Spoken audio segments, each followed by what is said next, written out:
গোপন সূত্রের খবরের ভিত্তিতে আগরতলার মহারাজা বীর বিক্রম বিমানবন্দর ও তার সংলগ্ন এলাকা থেকে 2 দফায় মোট 8 জন বাংলাদেশি নাগরিককে গ্রেপ্তার করেছে এয়ারপোর্ট থানার পুলিশ।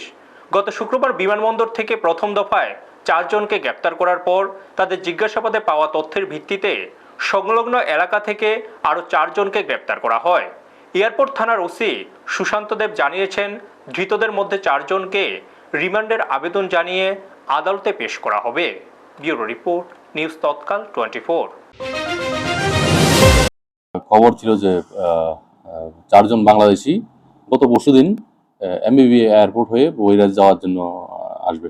সেই অনুযায়ী এমবিবি এয়ারপোর্টের স্টাফ সহ আমরা ওই 4 জনকে বাংলাদেশিকে আমরা গ্রেপ্তার করতে সমর্থ হই। গ্রেপ্তার করে ওদেরকে পুলিশ রিমান্ডে এনে ওদের স্বীকারোক্তি মূলে গতকালকে আরও 4 জনকে আমরা এমবিবি এয়ারপোর্টের এরিয়া থেকে আমরা গ্রেপ্তার করি।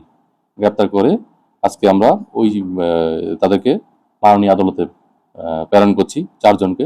বাকি 4 জন আমাদের পুলিশ রিমান্ডে আছেন। তো এই তাদেরকে আজকে আমরা 5 দিনের পুলিশ রিমান্ড চেয়ে মাননীয় আদালতে প্রেরণ করছি।